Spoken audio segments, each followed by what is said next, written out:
It's the CFX Download. I'm Amy McLean, editorial director of CableFax, and I'm here with my colleagues Noah Ziegler and John Saavedra. Hi, guys. Hope everyone's staying warm. Yeah, it's been cold. A little bit. Yeah, So, what a way to start the week. yeah, like blocks of ice outside, but we're staying so warm by the fire of earnings season, right? Mm-hmm. Yep.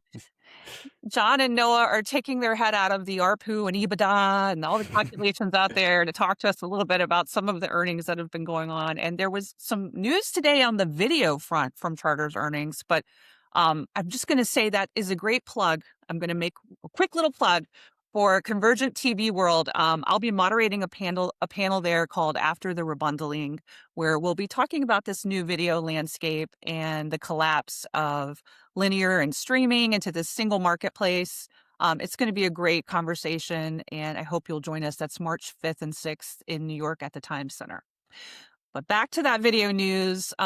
Charter reported some video ads today, right? Mm-hmm. Yes, up 44,000 for the quarter. The first time they posted video net ads since third quarter 2020. I was still in college.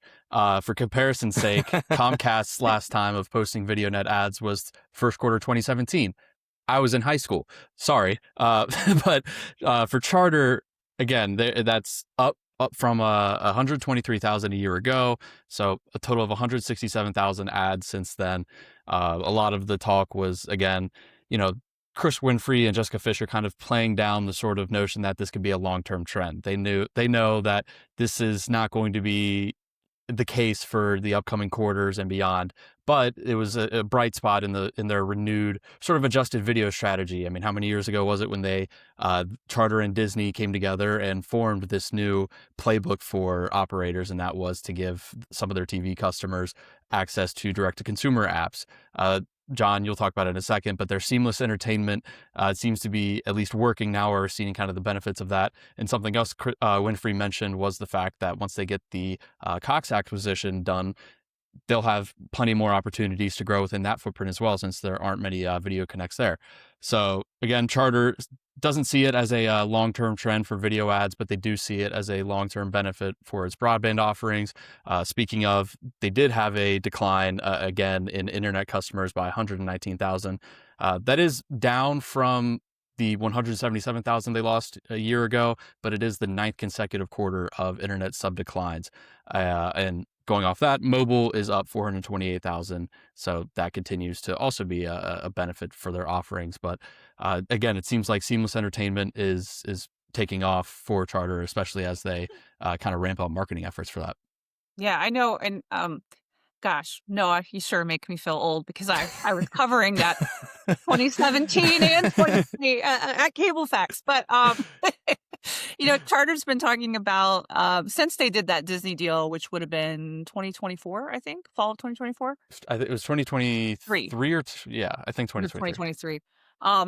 They've been talking about that marketing of it, and they've done all these other deals, AMC, Paramount, all these different streamers have been brought in, but I feel like they just are now starting to get that marketing engine rolling. John, I know you went to a big event. What do you have to say there?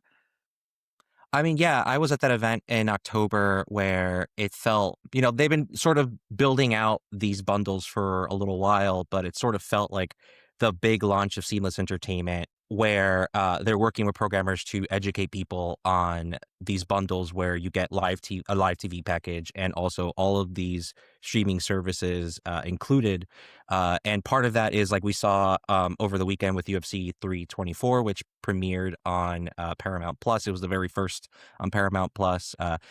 Spectrum was working to promote, hey, you can watch Paramount Plus with your Spectrum TV plan if it's bundled. It's with select plans. But I just want to reiterate, even though obviously maybe it won't, this isn't signs that we're going to always see video sub gains on the Charter side. It still feels like a nice win this quarter. In particular, it's evidence that the bundles seem to be working, or at least that education piece of it. Like people are starting to become aware that they do have this added value on their plans. So, on top of that value that it's bringing it's also providing the one-stop shop for video, which we shouldn't downplay that either. So it's all-in-one price for your linear channels and streamers on one bill. It's easier to activate your bundled streaming services via one platform, which is the Spectrum App Store, which they launched at that October event. I think equally as important as value is it's also making it easier for customers to find what and where to watch stuff, which obviously is a huge pain point for consumers as the video ecosystem grows more and more fragmented, especially when it comes to live sports, with live sports increasingly going to streaming services. So that's something that Charter seems to be really trying to fix. I tested the Zumo box. So if you have the Zumo box through Spectrum TV, that platform has a sports hub that helps you track where and when games are on. There's also obviously the voice remote functionality. There was that Tracy Morgan commercial that launched at that October event, "Where's my Knicks game?" So, you talk into your remote and it pops up not only where the game is on that night, but also future games. Sort of creates a all-in-one hub for Knicks or, your team. And I think it's a sign of it's work that Charter is doing, where it's right on the money in terms of like where consumers are and how exhausted viewers are of the content discoverability problem and the fragmentation problem. Funny enough, earlier this week, I covered a NECTA survey that found that 86% of 18 to 29-year-olds specifically, which these folks have grown up in the streaming age. So on that younger side, they They're only know. Noah. Yeah. Yeah, exactly. Yeah. Yeah, they're Noah. Noah and his peeps who only know streaming services. 86% of them crave a one-stop shop experience for video. And there was also that Nielsen Grace Note data point not long ago that found that it takes something like 12 minutes to find something to watch, which seems like a really, really long time. So all in all, it's looking like Charter is, again, meeting video customers where they are and, offering the service that people are craving. So I think all of that plays into the gains this month, and hopefully we see that video business turn around. Yeah. I can understand the Charter execs caution because they don't want us reporters going each quarter to say videos we're down, they're down, they're up, like we do with broadband. But I do think it's important. I also think Charter has a bit of a leg up because their Spectrum TV app has been in the market for so long. And I think that is one of the issues cable's dealing with, is the idea that it's your grandfather's cable. It's the box with the clock on it, right? And by making it seamless integration, I think you kind of get rid of that image. The nice thing for their business, though, is that you can keep those people who want that box and want that clock on the box and all that, and have that steady. They pay their bills every month, right? You have that steady income, and then you continue to innovate. And cable has such a great track record of innovating, and I think that it sometimes gets lost that you forget what all cable has done, right? Broadband, voice over IP. They even had cell phone back in the day with Sprint. They had a pivot was what it was called. And then it was a little before its time, but now we're back to mobile. So I think it's something really to watch. And one of the things that I found very interesting, just a few years ago at an ACA summit, all these smaller independent operators were talking about how they were getting out of the video business. It's too expensive. These programming contracts are horrible. And I mean, that's still a problem, but we're seeing signs that even these smaller guys are trying to find a way to play in the video sandbox. I just saw news this week that Adara Technologies had did a deal with a small operator in Wisconsin called Northwest Communications. They have about 12,000 subs in the northwest part of the state, and they tapped Adara for their My Catapult TV IP video solution, which gives them the ability to do just what we're talking about, bring in that linear streaming, that seamless entertainment experience. And they specifically said, Northwest specifically said that video is critical to them.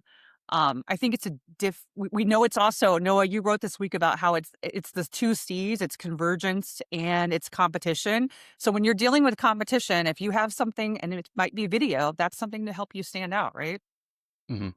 Yeah, and something else, real quick, Chris Winfrey did mention on the call that they do plan in 2026 to introduce kind of more ideas or the next chapter of this evolution of video to programming execs. And he mentioned he wanted to thank programmers for being open to this idea in the first place.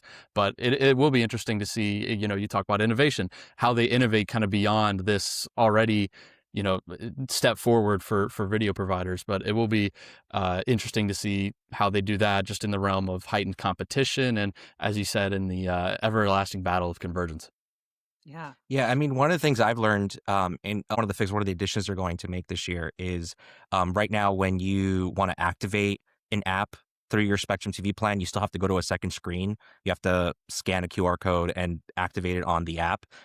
They want to make it so that you can just activate it through the Zumo box or the set top box that you're using Spectrum TV. So that's like one of the ways I think you're going to see that service continue to evolve. That's nice. Because I'm always sitting there with my phone trying to get the QR code just right, and it's a little annoying. Yeah, I mean, I've spent so much time with Zumo. Like, it really is sort of the marriage of both worlds. Like you were mentioning, the people that still want the TV guide. TV guide's still on there, on top. Like it's integrated, and then there's apps around it. So it really is trying to get both sides, and I think that removing that little bit more of friction will be huge this year. Well, we're kind of in the midst of operators reporting. Next up, we're going to start to hear from the content companies. So we will have to see what they have to say about how this is going from their perspective and, what sort of new deals maybe could be coming down the line. Maybe that's our next episode. Yeah, I'm excited to hear from WBD and Paramount Skydance. Yeah, so much, so much. All right. Well, until then, peace out. We'll see you next time.